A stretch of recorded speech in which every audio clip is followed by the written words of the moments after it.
শাড়িতেই নাকি নারী। শাড়ি পরলাম অনেক দিন পরে। আর শাড়ি পরে দাদি নানিদের মতো কাজ করতেছি। এই ছাদে আসছি, কাপড় রোদ দিছিলাম, কাপড় উঠাইতে।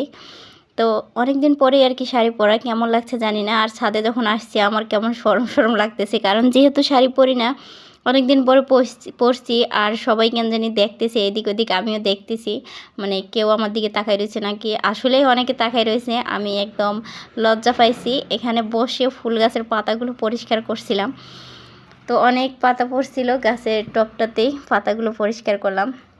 তো আসলে শাড়ি কিন্তু নারীর সৌন্দর্য। তো সেইভাবে এখনকার মানুষ কিন্তু আসলে শাড়ি পরে না তেমন। তো সবাই দেখা যায় যে বেশিরভাগ থ্রি পিসেই পরে। এখনকার তো বয়স্করাও মানে থ্রি পিস কি পরে, আর কি বলবো যে শাশুড়ি যারা আছে তারাও পরে। তো আজকে শাড়ি পরে আমি সব কাজ করব, রান্নাবান্নাও করতেছি শাড়ি পরে।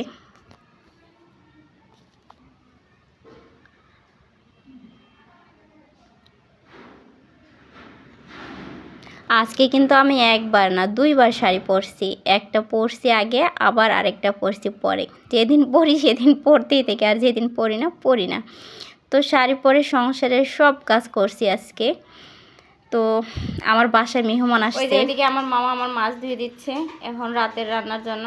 তো মামা মোটামুটি সব কাজই পারে, সে ঘরের যাবতীয় রান্না বান্না।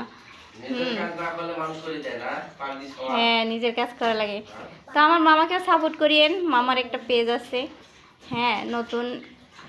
তো উনি নতুন কাজ করতেছে, সবাই ওনার পাশে থাকবেন। ওনাকে চিনে রাখুন, ওনার একটা পেজ আছে। হ্যাঁ আচ্ছা ঠিক আছে। মামার খুব শখ ফেসবুক থেকে, ইউটিউব থেকে সফলতা পাওয়া।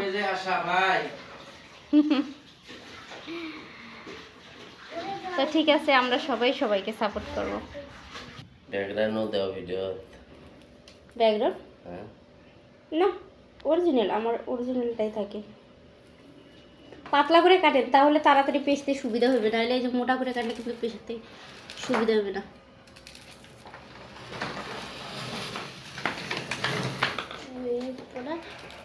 মানুষে দেখে বলবে যে এগুলি কি খাবার খায়, এগুলি কি আবার কি খাওয়ান, পিছনিতে বাটিয়ে খায়। এটা যে কি স্বাদের জিনিস, যে খায় নাই সে বুঝবেও না। না, একটা তিতা বাস্তব সত্য কথা কি জানেন?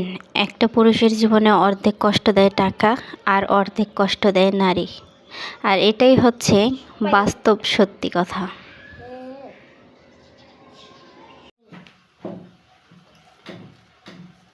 মানুষের শরীরের প্রত্যেকটা জিনিসই গুরুত্বপূর্ণ। একটার থেকে একটু 19-20 হলেই দেখেন যে কত অসুবিধা হয়। ছান কমাও,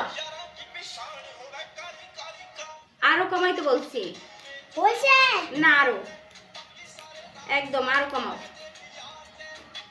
এই যে শাক বাঁচতে পারতেছি না, খুবই কষ্ট হইতেছে। আমার আঙুলের সমস্যা, এটা অনেক দিন ধরেই ভুগতেছি। দেখেন কি অবস্থা।